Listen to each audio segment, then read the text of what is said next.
자, 여러분, 이번 시간에는 제4차 혁명, 클라우스 슈밥이라는 분이 지은 제4차 혁명이라는 책에 대해서 소개해 드리도록 하겠습니다.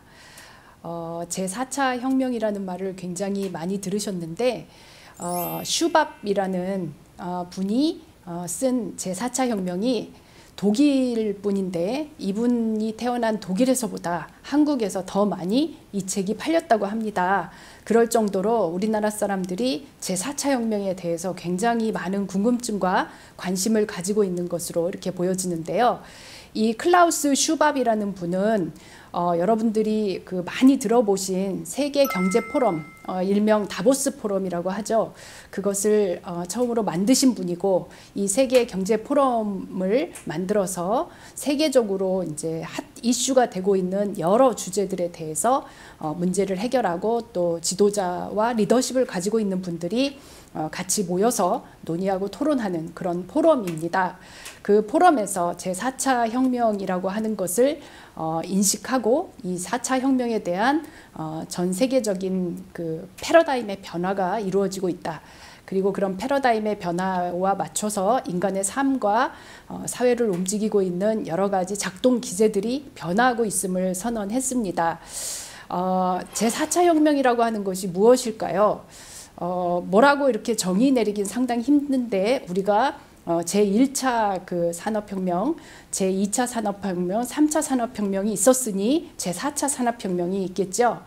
그랬는데 이 1차 산업혁명 같은 경우는 우리가 잘 알고 있다시피 1760년에서 약 한 100년 가까이 1840년 정도까지 철도가 처음으로 만들어지고 또 증기기관으로 기계에 의해서 물건을 생산하게 되는 아주 혁명적 변화가 일어났었습니다. 그게 제1차 산업혁명이었습니다.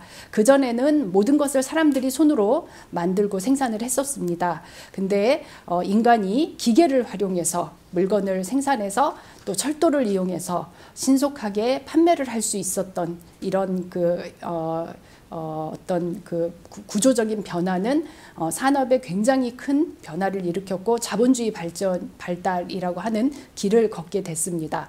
제2차 산업혁명 같은 경우는 전기를 활용해서 대량 생산을 할 수 있고 또 자동화를 통해서 조립을 하고 물건을 기존에 비해서 아주 많은 대량으로 생산할 수 있게 되었습니다.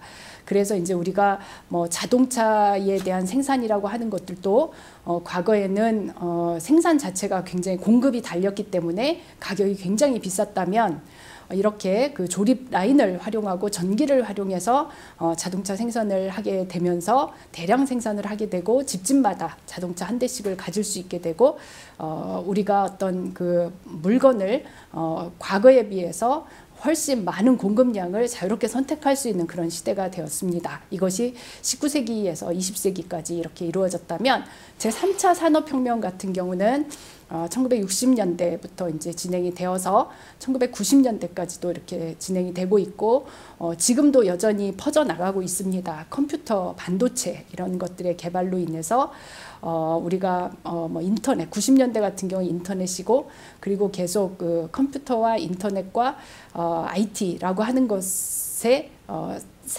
우리의 삶 속에서 변화할 수 없는 굉장히 중요한 영향을 미치고 있죠. 그래서 집집마다 컴퓨터 없는 사람 없고 인터넷을 활용하지 않는 사람들이 없고 그것이 이제 결국은 모바일이라고 하는 걸어다니면서 컴퓨터의 시스템의 구조를 가지고 있는 인터넷을 활용하고 전화도 할 수 있는 이런 시대까지 오게 되었죠.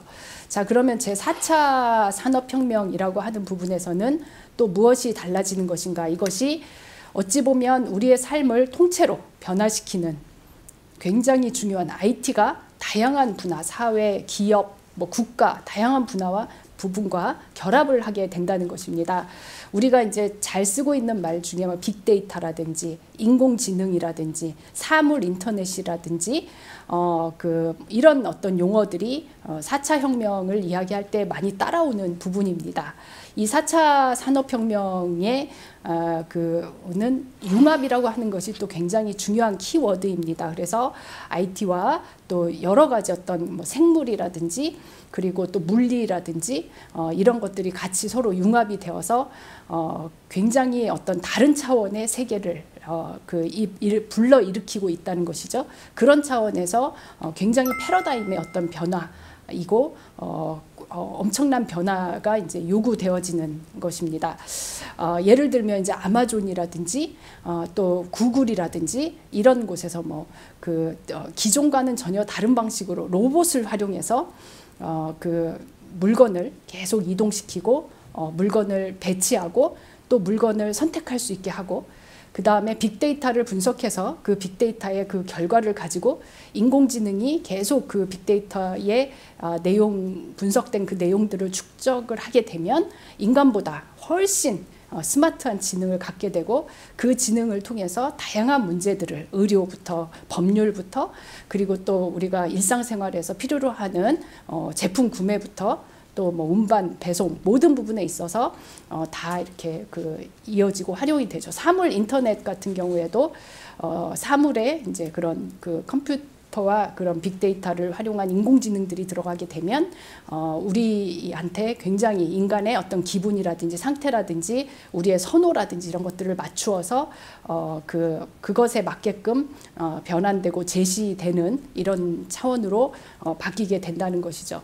이를테면 자동차 같은 경우 자율주행 자동차들이 생겨나면 우리가 가지고 있는 모든 기후에 관련된 데이터, 교통에 관련된 데이터, 그 다음에 또 사람들이 운전하는 어떤 패턴이나 방식에 대한 데이터, 도로의 사정, 지리, 모든 지도 이런 모든 부분들을 다 융합해서 분석한 그 데이터를 자동차가 가지고 있다면 우리가 운전하는 것보다 훨씬 위험을 줄이고 사고도 줄이고 그리고 안전하게 운전을 할 수 있을 뿐만 아니라 인간들이 운전하는 어떤 그런 역할이 없어진다라고 할 수 있겠죠. 그렇게 되면서 나타나는 제4차 혁명 시대에 있어서 가장 큰 문제라고 할 수 있는 것이 기본적으로는 과거에 사람들이 하던 일을 로봇이나 기계가 대체를 하게 된다는 것입니다.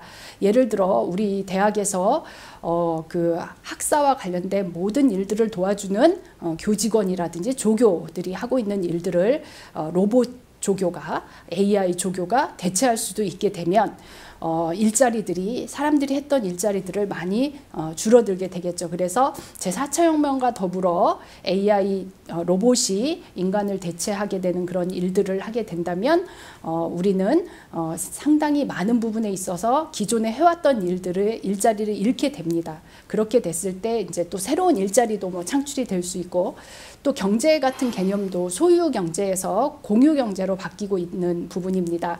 공유 경제로 바뀌게 되고 또 휴먼 클라우드라고 하는 것들을 활용해서 어떤 서비스를 연결해 주면 우버라든지 이런 어떤 자동차를 공유하는 또는 카카오톡을 통해서 대리운전을 알선한다든지 이런 기능들을 하게 된다면 우리가 노동자가 아니라 자영업자의 지위를 갖게 되고 기존의 노동과 관련된 다양한 최저임금제를 통해서 보호해야 된다든지 근로기준법을 지켜줘야 된다든지 이런 부분들에 있어서는 해결이 되겠지만 또 자영업자를 노동자가 아닌 자영업자로 했을 때 또 인간에 있어서의 노동과 인간의 관계, 사회와 노동 그리고 인간 일 이런 것들에 있어서 전면적 변화가 이루어질 수밖에 없기 때문에 그런 부분들을 우리가 어떤 식으로 예방하고 또 준비를 해서 인간이 기계에 의해서 소외되지 않고 인간의 일자리가 줄게 되면서 인간의 삶이